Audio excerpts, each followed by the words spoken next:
Guys, welcome back to my channel. So ತುಂಬಾ ಮಳೆ ಬರ್ತಾ ಇದೆ, ಚಳಿ ಜಾಸ್ತಿ ಇರೋದ್ರಿಂದ ಬಾಯಿಗೆ ರುಚಿಯಾಗಿ ಏನಾದರೂ ತಿನ್ನಬೇಕು ಅಂತ ಅನ್ನಿಸ್ತಾ ಇದೆ. ಸೊ ಅದಕ್ಕೋಸ್ಕರ ನಾನು ಇವತ್ತು ನಮ್ಮ ಅತ್ತೆ ಕಡೆಯಿಂದ ಒಂದು ರೆಸಿಪಿನ ನಿಮಗೆ ತೋರಿಸ್ತಾ ಇದ್ದೀನಿ.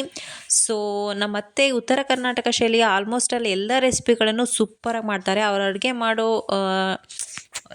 ಅವ್ರು ಮಾಡೋ ಎಲ್ಲ ಅಡುಗೆಗಳು ನನಗೆ ತುಂಬಾ ಇಷ್ಟ. ಸೊ ತುಂಬಾ ಟೇಸ್ಟಿಯಾಗಿ ಮಾಡ್ತಾರೆ. ಸೊ ಅವ್ರು ಯಾವ ಅಡುಗೆ ಮಾಡಿದ್ರೂ ತುಂಬಾ ಟೇಸ್ಟಿಯಾಗಿರುತ್ತೆ. ಸೊ ಇವತ್ತು ನಿಮಗೆ ಒಂದು ರೆಸಿಪಿನ ನಾನು ನಿಮಗೆ ತೋರಿಸ್ತಾ ಇದ್ದೀನಿ. ಸೊ ಆ ರೆಸಿಪಿನ ತೋರ್ಸೋಕ್ಕಿಂತ ಮುಂಚೆ ಒಂದು ಯೂಸ್ಫುಲ್ ಆಗಿರುವಂತಹ ಟಿಪ್ಸ್ನ ನಿಮಗೆ ಹೇಳ್ತೀನಿ. ಸೊ ಅದೇನಪ್ಪ ಅಂತಂದರೆ ಆ್ಯಪಲ್ನ ಕಟ್ ಮಾಡಿದ ಮೇಲೆ ತುಂಬ ಜನಕ್ಕೆ ಏನಪ್ಪ ಬೇಜಾರು ಅಂತಂದರೆ, ಕಟ್ ಮಾಡಿರೋ ಆ್ಯಪಲ್ ತುಂಬ ಸ್ವಲ್ಪ ಹೊತ್ತು ಬಿಟ್ಟಾದ ತಕ್ಷಣ ಕಲರ್ ಚೇಂಜ್ ಆಗಿಬಿಟ್ಟಿರುತ್ತೆ, ಬ್ಲ್ಯಾಕ್ ಆಗಿ ಹೋಗ್ಬಿಟ್ಟಿರುತ್ತೆ. ಸೊ ಮಕ್ಕಳಿಗೆ ಬಾಕ್ಸಲ್ಲಿ ಹಾಕ್ಕೊಟ್ರು ಕೂಡ ಅವ್ರು ತಿನ್ನೋ ಅಷ್ಟೊತ್ತಿಗೆ ಅವ್ರದ್ದು ಕಲರ್ ಚೇಂಜ್ ಆಗಿಬಿಟ್ಟಿರುತ್ತೆ. ಸೊ ಅವ್ರ ಮಕ್ಕಳು ಕೂಡ ಇಷ್ಟಪಟ್ಟು ತಿನ್ನೋದಿಲ್ಲ. ಮನೇಲೂ ಕೂಡ ಕಟ್ ಮಾಡಿರೋ ಸ್ವಲ್ಪ ಆ್ಯಪಲ್ನ ಹಾಗೆ ಇಟ್ಟಿದ್ರೆ ಅದು ಕಲರ್ ಚೇಂಜ್ ಆಗಿಬಿಟ್ಟಿರುತ್ತೆ. ಸೊ ತಿನ್ನೋಕ್ಕೆ ಇಷ್ಟ ಆಗೋದಿಲ್ಲ. ಸೊ ನಿಮಗೆ ಹೇಳ್ತಿರೋ ಯೂಸ್ಫುಲ್ ಟಿಪ್ಸ್ ಏನಪ್ಪ ಅಂತಂದರೆ, ನೀರಿಗೆ ಸ್ವಲ್ಪ ಉಪ್ಪನ್ನು ಹಾಕಿ ಕಟ್ ಮಾಡಿರೋ ಆ್ಯಪಲ್ ಪೀಸ್ಗಳನ್ನು ಆ ನೀರಲ್ಲಿ ಹಾಕಿ ಒಂದು 5 ಮಿನಿಟ್ಸ್ ಆ ನೀರಲ್ಲಿ ಹಾಗೆ ಬಿಟ್ಬಿಡಿ. 5 ಮಿನಿಟ್ಸ್ ಆದಮೇಲೆ ಆ ನೀರಿಂದ ಆ್ಯಪಲ್ನ ತೆಗಿಯೋದ್ರಿಂದ ಅದು ತುಂಬ ಸಮಯ ಅದೇ ಕಲರ್ ಇರುತ್ತೆ. ಸೊ ಕಲರ್ ಚೇಂಜ್ ಆಗೋದಿಲ್ಲ. ನೀವು ಕಟ್ ಮಾಡಿದಾಗ ಯಾವ ಕಲರ್ ಇರುತ್ತೋ ಅದೇ ಕಲರ್ ಇರುತ್ತೆ. ಸೊ ಈ ಟಿಪ್ಸ್ನ ನಾನು ನನ್ನ ಮಗಳಿಗೆ ಬಾಕ್ಸಲ್ಲಿ ಹಾಕ್ಕೊಟ್ಟಾಗ ಇದೇ ಟಿಪ್ ಫಾಲೋ ಮಾಡೋದು. ಸೊ ನೀವು ಕೂಡ ಈ ಟಿಪ್ಸ್ನ ಫಾಲೋ ಮಾಡಿ. ಎಲ್ಲಿಗೆ ಹೊರಟಿದ್ದೀರಾ? ಓಕೆ, ಯಾಕಿಲ್ಲ, ಬಾಯ್. ಪಪ್ಪಗೆ ಬಾಯ್ ಹೇಳು. ಬಾಯ್ ಹೇಳು. ಸೊ ಬನ್ನಿ ಇವತ್ತಿನ ರೆಸಿಪಿನ ಸ್ಟಾರ್ಟ್ ಮಾಡೋಣ. ಸೊ ಅದಕ್ಕೆ ಬೇಕಾಗಿರೋ ಇಂಗ್ರೀಡಿಯೆಂಟ್ಸ್ ಇಲ್ಲಿದೆ: ಬೆಲ್ಲ, ಗೋಧಿ ಹಿಟ್ಟು, ಏಲಕ್ಕಿ, ಶುಂಠಿ, ಹಾಗೆ ಅನ್ನ, ಹಾಗೆ ಸ್ವಲ್ಪ ಸೋಡಾ ಬೇಕಾಗುತ್ತೆ. ಸೊ ಇಷ್ಟು ಬೇಕಾಗಿರೋ ಇಂಗ್ರೀಡಿಯೆಂಟ್ಸ್. ಬನ್ನಿ ನಮ್ಮ ಅತ್ತೆ ಕಡೆಯಿಂದ ನಾನು ಮಾಡಿಸ್ತೀನಿ. ಹೆಣ್ಮಕ್ಳು ಮಾಡಕತ್ತೀನಿ. ಅದಕ್ಕ ಫಸ್ಟ್ ಗೋಧಿ ಹಿಟ್ಟು ಬೇಕು, ಅನ್ನ ಬೇಕು, ಬೆಲ್ಲ ಬೇಕು, ಏಲಕ್ಕಿ ಬೇಕು, ಶುಂಠಿ ಬೇಕು. ಓಕೆ, ಸರಿ. ಶುಂಠಿ ಆಮೇಲೆ ಅದನ್ನ ಮಿಕ್ಸಿ ಮಾಡಬೇಕು. ಮಿಕ್ಸಿ ಮಾಡಿ ಹಿಟ್ಟು, ಇದು ಅನ್ನ, ಇದು ಬೆಲ್ಲ, ಇದು ಶುಂಠಿ, ಇದು ಏಲಕ್ಕಿ ಕಾಯಿ. ನೀವು ಸ್ವಲ್ಪ ಅರ್ಧ ಲೋಟದಷ್ಟು ನೀರು ಹಾಕಿ ರುಬ್ಬೇಕು. ನೀರು ಹಾಕ್ತಾನೆ. ಸೊ ನೋಡಿ, ಎಣ್ಣೆನ ಕಾಯೋದಕ್ಕೆ ಇಟ್ಟಿದ್ದಾರೆ. ಸೊ ಆ ಸೈಕಲ್ ಗ್ಯಾಪಲ್ಲಿ ಟೀ ಕುಡಿತಾ ಇದ್ದಾರೆ. ಸೊ ನಮ್ಮತ್ತೆ ಟೀ ಲವರ್ ಅಂತಲೇ ಹೇಳ್ಬೋದು. ಏನಕ್ಕಂದರೆ ತುಂಬಾ ಟೀ ಜಾಸ್ತಿ ಕುಡಿತಾರೆ. ಸೊ ಆವಾಗ ಟೀ ಕುಡಿತಾನೇ ಇರ್ತಾರೆ. ಸೊ ನೋಡಿ, ಎಣ್ಣೆ ಕಾಯೋದಕ್ಕೆ ಇಟ್ಟಿದ್ದಾರೆ. ನೋಡಿ, ಅವ್ರ ಅಜ್ಜ ಅಡುಗೆ ಮಾಡ್ತಾ ಇದ್ರು ನನ್ನ ಮಗಳು ಅವ್ರನ್ನ ಬಿಟ್ಟು ಬರ್ತಾ ಇಲ್ಲ. ಬೆಲ್ಲ ತಿಂತ ಇದೀಯಾ? ಮುಷು ಮಾಡ್ದ? ಸರಿ, ಸರಿ. ಇದನ್ನ ಮಿಕ್ಸಿ ಮಾಡ್ಕೋಬೇಕು.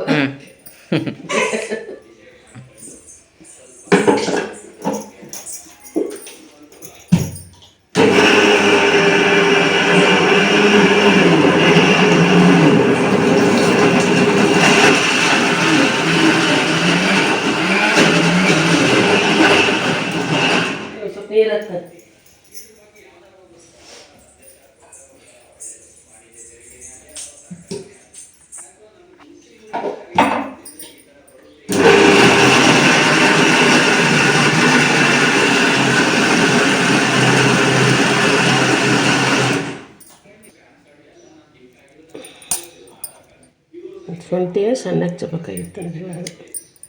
ಸ್ವೀಟ್ ನೋಡ್ಬೇಕನ ಅದು. ಸಿಹಿ ಇದ್ರೆ ತಿನ್ನಂಗೆ. ಗೋಧಿ ಹಿಟ್ಟೈತಿ ಅದ್ರಾಗ ಗೋಧಿ ಹಿಟ್ಟಕ್ಕಂತನ ಚೂಪಾಗೈತಿ.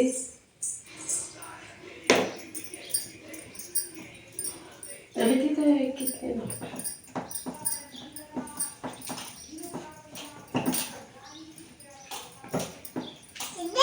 ಓ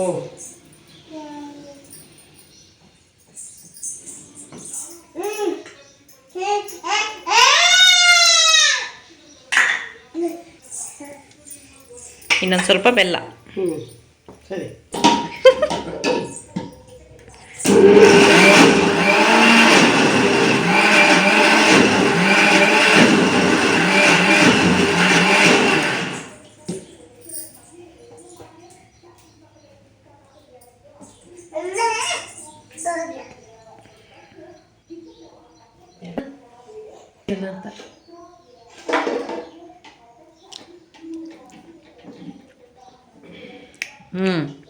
ಇನ್ನೊಂದು ಸ್ವಲ್ಪ ಆಗೈತಾಗಿದೆ.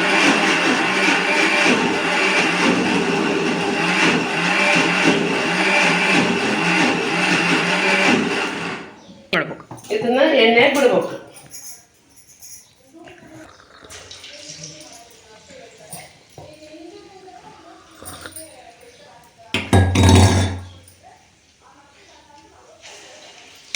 ಒಂದ್ ಕಡೆ ಇವು ಸಿಹಿ ಬಜ್ಜಿ ಅಂತಾರ, ನಮ್ ಕಡೆ ಎಣ್ಮಣ್ಕ ಅಂತ ಅಂತದ. ಓ ಓ ಒಂದೊಂದು ಕಡೆ ಗಾರ್ಗಿ ಅಂತ ಅಂತಾರೆ. ಓನಮ್ಮ. ಓ ದೊಡ್ಡವನು ಮಾಡ್ಬೋದು, ಸಣ್ಣವನು ಮಾಡ್ಬೋದು, ನಮ್ಗೆ ಯಾವ ಲೆಕ್ಕಕ್ಕೆ ಬೇಕು ಆ ಥರ ಮಾಡ್ಕೋಬಹುದು.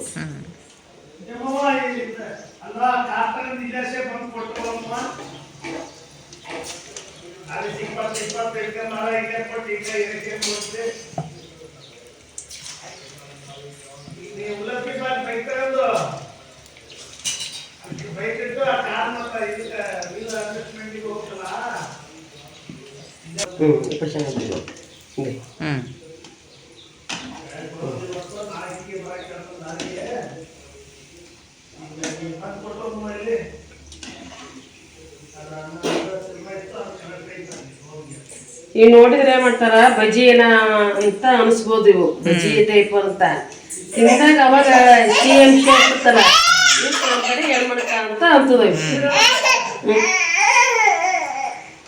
ಈಸಿಯಾಗಿ ಮಾಡ್ಕೋಬಹುದು. ಇದೇನ್ ಬಹಳ ತೊಂದ್ರೆ ಇಲ್ಲ, ಮಕ್ಕಳು ತಿಂತಾರ, ಎಲ್ಲರಿಗೂ ಅಲ್ಲೆಲ್ಲದರಿಗೆ ಚೆನ್ನಾಗಿ.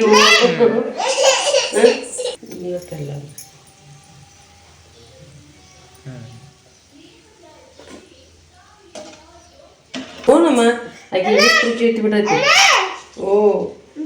ಓ ಏನ್ ಬೇಕು ನಿನಗೆ? ಓ ನೀನು ಹೊಡಿತೀನಿ, ಅದು ಹೊಡಿ ಎಣ್ಮಣ್ಕ.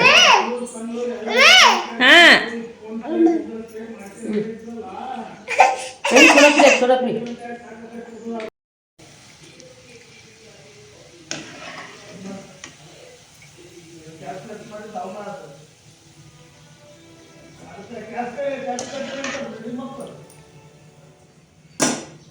ಸೊ ಹೆಣ್ಮಣಕನ ಮಾಡಿ ಆದಮೇಲೆ ನಾವು ಸೈಡ್ಸ್ಗೆ ಅಂತ ಸ್ವಲ್ಪ ಕರ್ಗಾಯಿನ ಕರ್ಕೊಂಡ್ವಿ.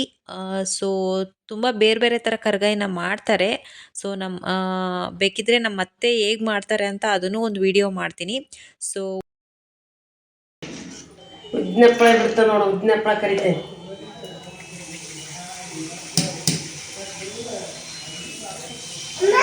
ಓನಮ್ಮ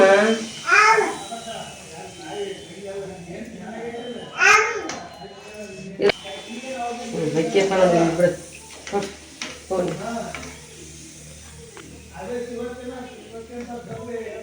ಸೊ ಉದ್ದಿನ ಹಪ್ಪಳ ಇದು ತುಂಬಾ ಟೇಸ್ಟಿಯಾಗಿರುತ್ತೆ ತಿನ್ನೋಕ್ಕೆ. ಕಾಳಿನ ಹಪ್ಪಳ ಅಂತಲೂ ಅಂತಾರೆ. ಇದನ್ನ ಎಲ್ಲ ಕಡೆ ಮಾಡಲ್ಲ, ಕೆಲವೊಂದು ಕಡೆ ಮಾತ್ರ ಮಾಡ್ತಾರೆ. ಸೊ ನಮ್ಮ ಮನೆಯವ್ರಿಗಂತೂ ತುಂಬಾ ಇಷ್ಟ ಉದ್ದಿನ ಹಪ್ಪಳ ಅಂತಂದರೆ. ಸೊ ಸಂಜೆ ಟೀ ಜೊತೆ ಸ್ನ್ಯಾಕ್ಸ್ ಥರ ಈ ಹಪ್ಪಳನ ತಿಂತಾ ಟೀ ಕುಡಿತಾ ಇದ್ದರೆ ತುಂಬಾ ಚೆನ್ನಾಗಿರುತ್ತೆ. ಸೊ ಉತ್ತರ ಕರ್ನಾಟಕ ಸೈಡು ಅಕ್ಕಿ ಹಪ್ಪಳಕ್ಕಿಂತ ಉದ್ದಿನ ಹಪ್ಪಳನೇ ಜಾಸ್ತಿ ಮಾಡೋದು. ಸೊ ಇದನ್ನು ಕರೆದು ಕೂಡ ತಿನ್ಬೋದು, ಹಾಗೆ ಸುಟ್ಟು ಕೂಡ ತಿನ್ಬೋದು. ತುಂಬ ಟೇಸ್ಟಿಯಾಗಿರುತ್ತೆ. ಬಿಳೆ ಬುತ್ತಿ ಹಚ್ಸಕತ್ತೀನಿ. ಇದಕ್ಕೆ ಹುಳಿ ಹಾಕೋ ಫಸ್ಟ್ ಚಂದಾಗ ರಾಶನ್ ಕೈ ಅಡ್ಕೋಬೇಕು.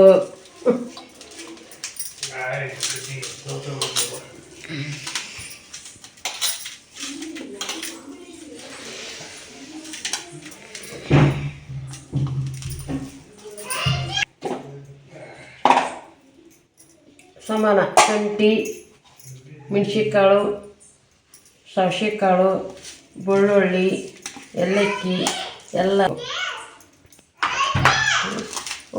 ಮಿಕ್ಸಿ ಮಾಡಬೇಕು. ಆಮೇಲೆಲ್ಲ ಮಾಡ್ಕೊಂಡು ಮಿಕ್ಸಿ ಮಾಡ್ಕೋಬೇಕು.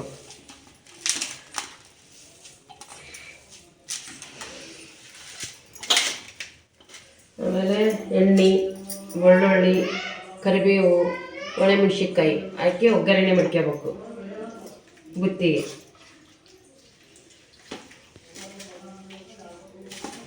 ಇದೆಲ್ಲ ಮಾಡಿ ಕೈ ಆಡ್ಕೋಬೇಕು. ಇದಕ್ಕೆ ಬಿಳೆ ಬುತ್ತಿ ಅಂತಾರೆ.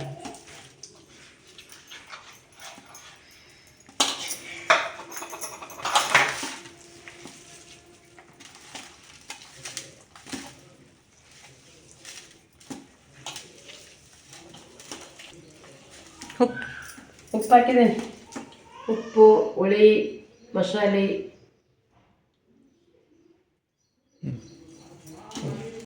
ಹಿಂದಿನದ ಕಟ್ಬೋದು, ಇದು ಹಿಂಗೆ ಇರಬಹುದು ಅಂದ್ರೆ ಇದೇ ಥರನೇ ಇರ್ಬೋದು. ನಮ್ಗೆ ಯಾರು ಬೇಕೋ ಯಾವ ಥರ ಬೇಕೋ ಆ ಥರ ಮಾಡ್ಕೋಬೋದು.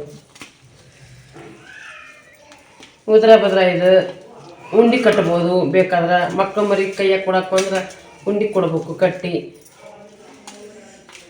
ಸೊ ನೋಡಿ, ಫೈನಲಿ ನಾವು ಮಧ್ಯಾಹ್ನದ ಊಟಕ್ಕೆ ಈ ಥರ ಅಡುಗೆನ ನಮ್ಮತ್ತೆ ರೆಡಿ ಮಾಡಿದ್ರು. ಸೊ ಗಾಯ್ಸ್, ನೋಡಿದ್ರಲ್ಲ, ಇದೇ ಹೆಣ್ಮಣಕ ಅಂದರೆ. ಕೆಲವು ಕಡೆ ಇದನ್ನು ಸಿಹಿ ವಡ ಅಂತಲೂ ಕರೀತಾರೆ, ಕೆಲವು ಕಡೆ ಗಾರ್ಗಿ ಅಂತಲೂ ಕರೀತಾರೆ. ಸೊ ನಮ್ಮತ್ತೆ ಇದಕ್ಕೆ ಹೆಣ್ಮಣಕ ಅಂತ ಹೇಳಿದ್ರು.